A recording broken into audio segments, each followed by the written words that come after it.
Okay, let's talk about Double Star here.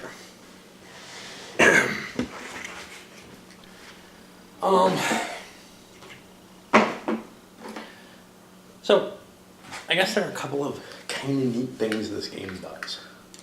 One is, it's got the planets all moving around their suns. That's kind of cool. And the other is, there's this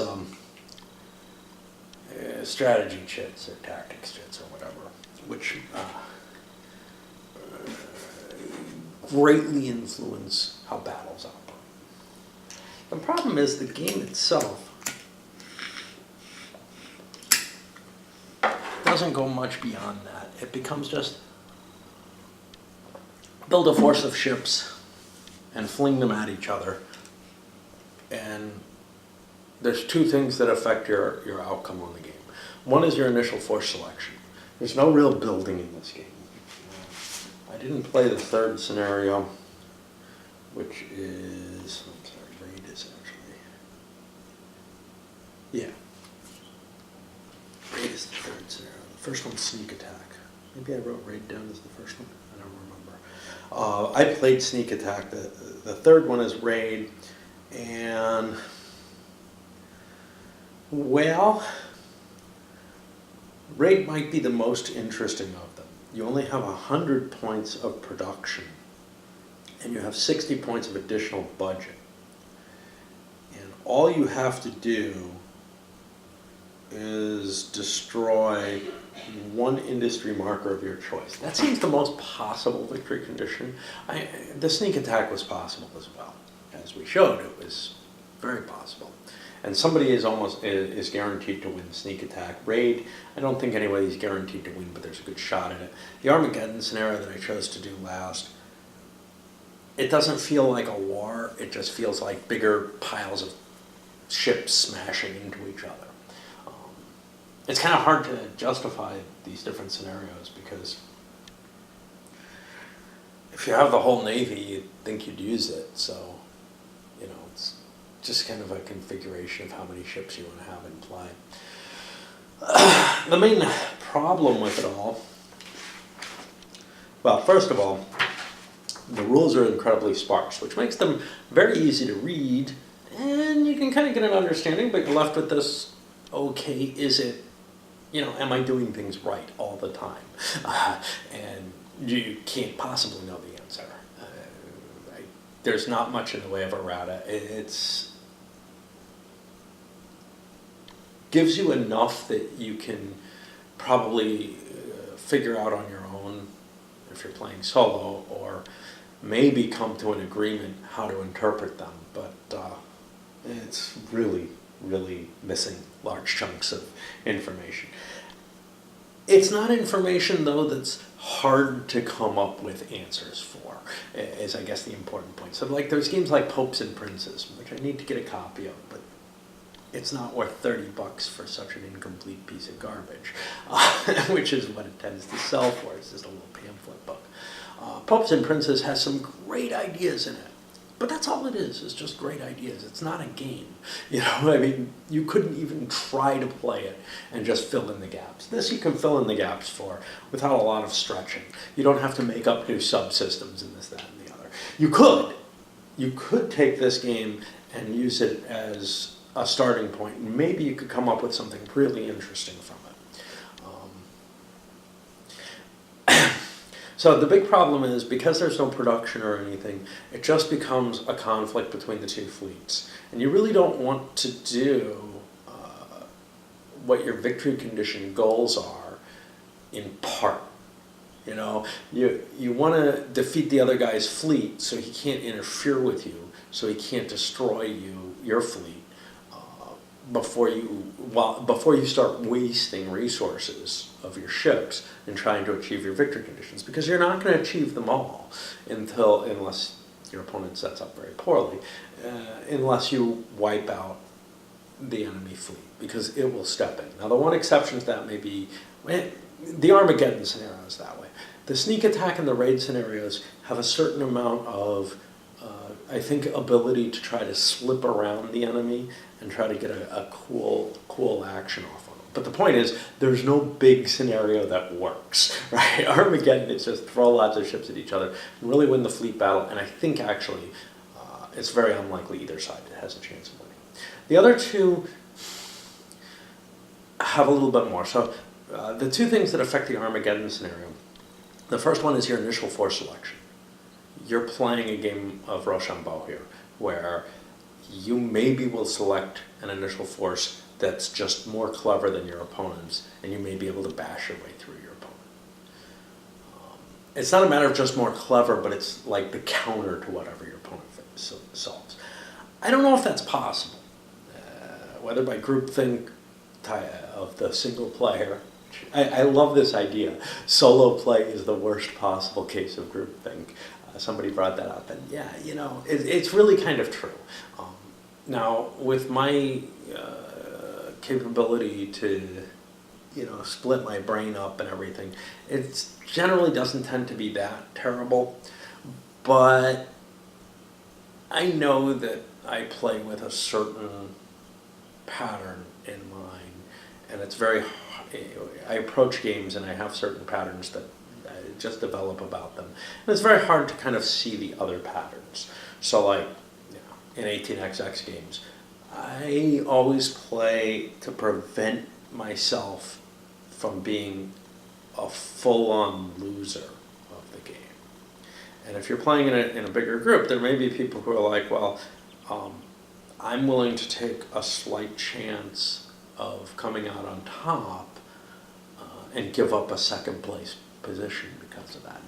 And, that all works fine. It's just you have conflicting victory conditions in a sense in terms of how the players view the whole atmosphere of gaming, in some meta sense. Anyway,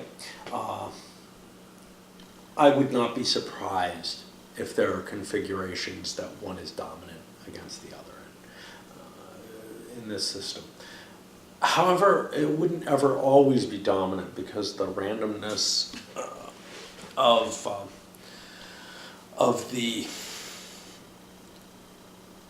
tactics chits that you pull, those could affect the choices that you made, the efficacy of the choices that you made for fleet composition. So you have that rock, paper, scissors, and then you have this big luck factor, which is, oh look, what tactics did I get? Roll, roll, roll. The combat itself, when you engage in it, has a lot of luck in it, where you're looking at 1 in 6 chances of a really good result in some tables that you're likely to be on, or some places on the table that you're likely to be on, and yeah, it probably all evens out over time, but it could end up that a very key moment you could get through. So, for example, in my Armageddon game, the Islamists had a place where they were able to get a globe around the enemy ships, which is a pretty hard thing to do, and there was actually a fair chance that it would fail one way or another.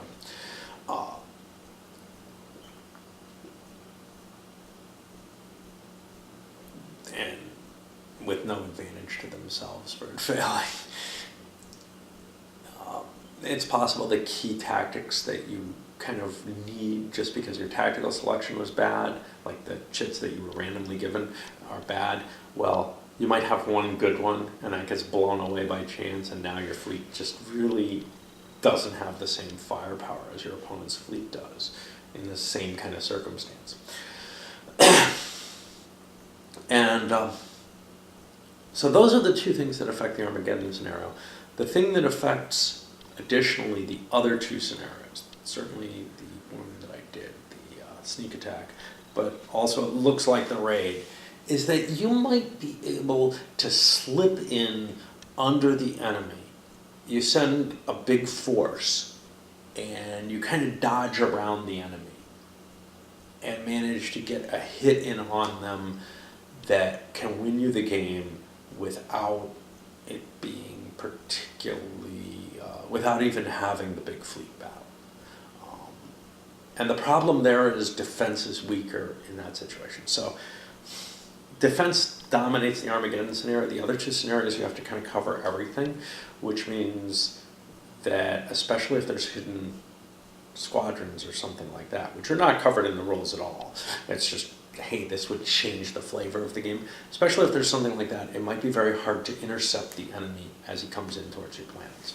If you choose to engage the enemy far enough in front of your important planets, I don't think that can happen. I think you can intercept him in time and force the main fleet battle. But if you let them kind of close, I think there's a possibility that they could sneak in and do something impressive. So there's a little bit of tactical gamesmanship there for whatever that's worth. Probably what ends up happening is that ends up, and I would guess the same with dominant strategies. If one exists, you start realizing, okay, I can't chance being dominated. I have to take a more balanced strategy or something like that. And you end up, learning your lesson very quickly in the game. But it's too late. So it's just the next time you play, you don't make that selection, or you don't make a stupid setup that can be outmaneuvered or something like that. You keep your fleet together or whatever. Or spread it out if need be, but I don't think that works well. I think the enemy will be able to bulldoze through, like a combined fleet will bulldoze through any smaller fleet. The real question is whether or not splitting into lots of squadrons makes more sense than combining into one squadron. It all depends on the force values, is what it comes down to. Is, when you do a comparison of the forces, oh look, I have not quite as much firepower relative to his defense, but I'm able to take out like 3 of his ships around, and he's only able to take out 1 of mine. That's a big deal, maybe, but he might be knocking out my formation at the same time, and that could cause real problems. Oh, there was another thought that I had that might have been of interest with it. But in the end, it's just the base storyline for this game. It kind of directs it to this very, and the limited scenarios really direct it to something that it's hard to really take the full flavor of what this game hints at. Honestly, I don't think the circling planets do much good. I don't think they did much in Battlefleet Mars either. It's a cool idea, and it's one that wow, I don't, High Frontier, I totally sort of harsh on for not having the planets moving and having these other kind of paths. Well, those other kind of paths largely hold up in the window of 1-year turns. Not entirely, but largely. The movement of the planets just really, it creates a different kind of terrain than you're used to, but it's not a terrain that's particularly intriguing at the speeds at which the counters are moving, is I guess what it comes down to.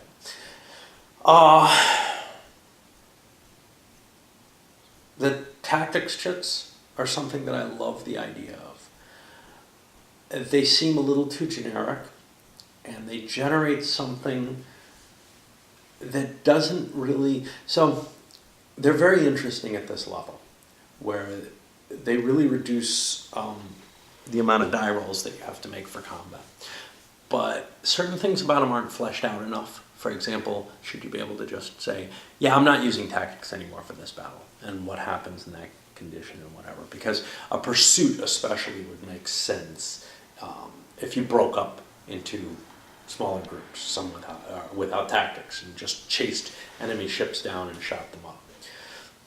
I think you could go into a lot of detail building up rules for that. You could also game master or something like that, and just say, oh, you're breaking away, okay, this is how we're going to handle it. Get a vague idea of how it works, and the idea is as you're pursuing certain ships, you keep pursuing those ships and none other. Break off is too easy. That's one of the things I did want to get into. So your fleets get into this big combat. It's not going well for you. You can turn around and leave. And you pay a cost, but it doesn't feel like there's a real pursuit there. There's one shot at your back as you leave. Even if you're inside a globe, you can just leave. And that feels a little artificial to me. Another thing that feels, and there is some pursuit on the board though. So if I break off and run away, and I was the one who attacked, I have a disadvantage. You'll be able to hit me once more.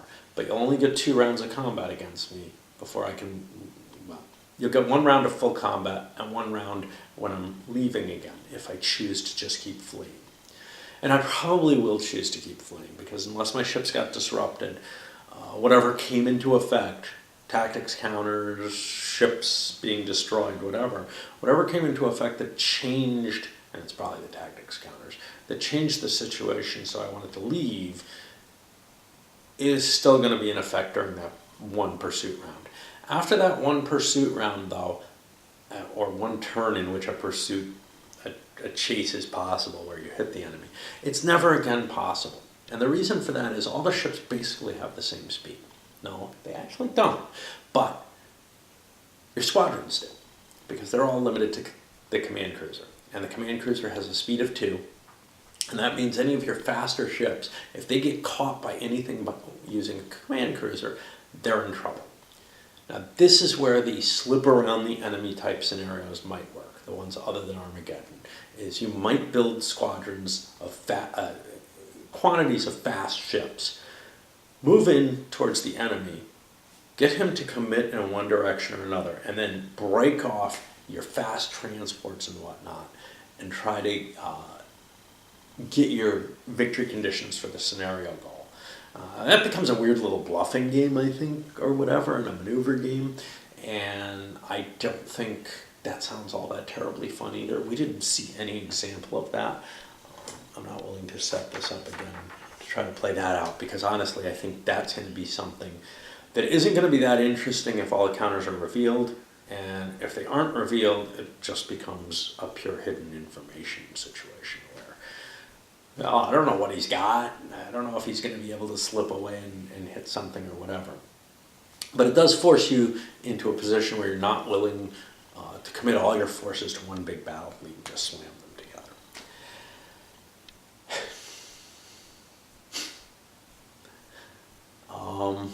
In that case, though, you no longer have the tactics chits because your command ships are no longer there. You'll be breaking off with your special force to go take something out. And again, here, if it's hidden or not is kind of interesting, because if they're hidden units, you don't know if my fast force is big enough to do the job that it needs to do, or if I've left enough in my main fleet that I can actually still beat you, and stuff like that. So there becomes this whole kind of guesswork around that kind of stuff, which could be fun, I guess. I don't know. I don't see it as that exciting, but I'm not a big fan of most hidden movement type situations. And partial information. But trying to calculate out, can I slip by him here, just becomes this geometrical puzzle, which also is really uninteresting to me. So either way that works, I'm not really thrilled by the idea of it. I know some people might be by either side of that, by one or the other. I guess the thing that the formations do for me is the biggest thing they do for me here. Seeing them in an operational scale, where you've got this whole fleet firing on one die roll, basically, that's kind of cool scope. But it's not really the scope. It's just a different level than I would want. But it really starts my juices flowing as to how would you represent, why would, and it can't be done in 2 dimensions, but why would a sphere, be particularly effective? Would it get the defensive bonuses they're talking about? How would it have that? And showing that in a tactical game would be the most exciting thing in the world to me.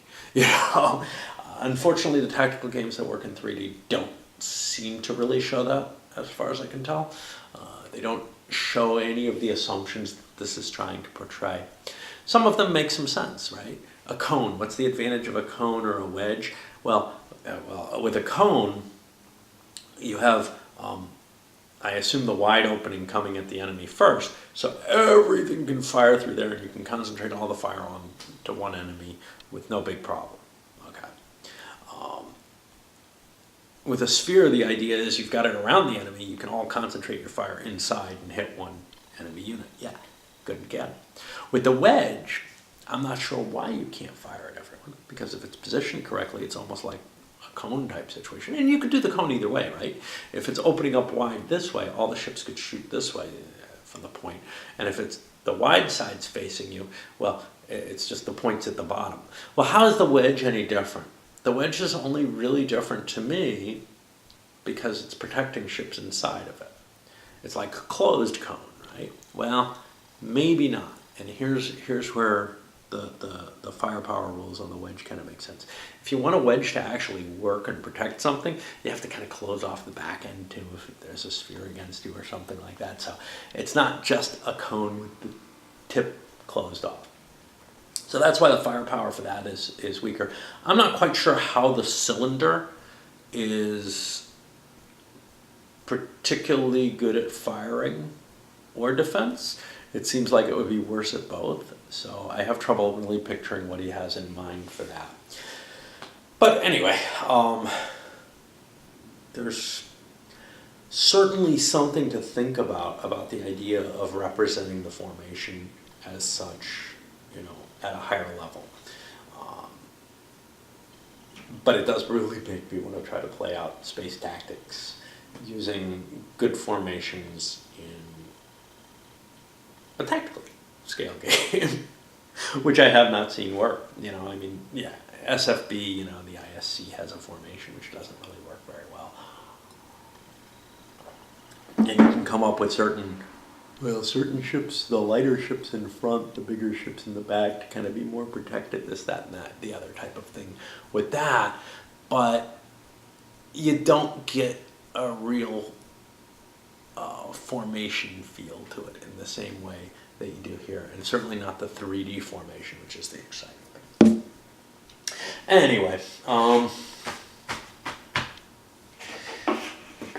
it's interesting. I don't think it comes to the same level that some of Mark Miller's other work has. And they all have sort of a, gosh, I want more flavor to them anyway. So I mean, even something like Fifth Frontier War, I'm always thinking, wow, I want production in this, I want this and this. Imperium's pretty good, actually. It's probably the best that I've seen of them. I'll have to look at some of the others. This one works a little differently, though. It's at a smaller scale. It's at a single, system scale, and you're firing individual ships at each other and stuff. I do like the fact that the tactics chits make it an advantage that,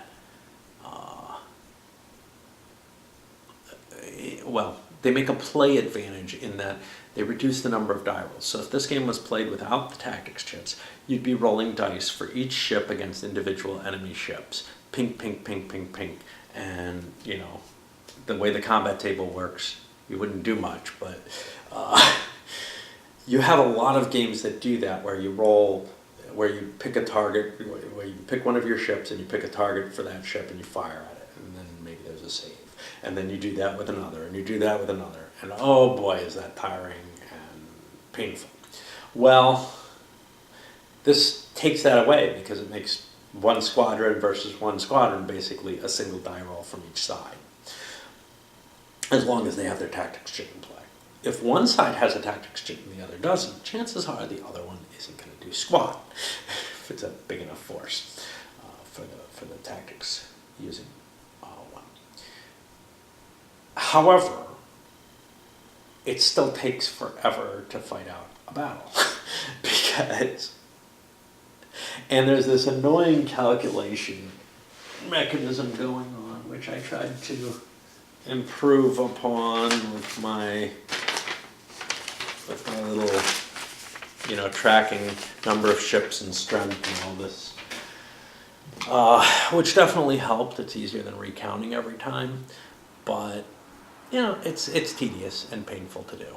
And I think there could have been tools that could have been provided, and I think I could go further than just paper and pen in terms of doing so. I just don't see. I don't see investing too much more into this. I don't think it's that exciting, to tell you the truth. A game of just outmaneuvering and trying to trick the other person with that, that doesn't excite me too much. That's kind of like playing those little, like the Ancient Battles Deluxe or whatever. Try to put yourself in a position where the other guy has to make a bad choice or something like that. I don't know. That's just not my type of game. I like a certain grand, stately approach to the game where everything's moving forward, and you're not going to see any little stupid tricks like that. I don't mind cute tricks, but I want them to be of a different nature somehow. I'm not quite sure how. Like pulling a wild weasel out of my ass in SFB somehow. This is cool or something, but this isn't. I'm just not that into the geometric puzzling. And it's not like I'm terrible at it. I'm just not into it. I'm not terribly good at it either.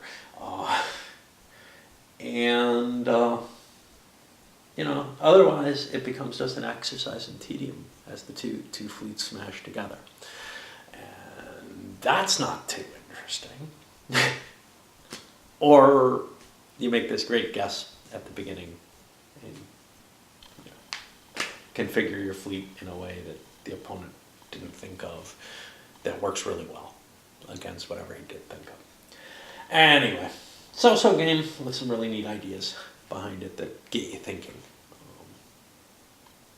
But not something I would terribly suggest that you're going to get a lot of play out of and a lot of fun out of. Up it goes.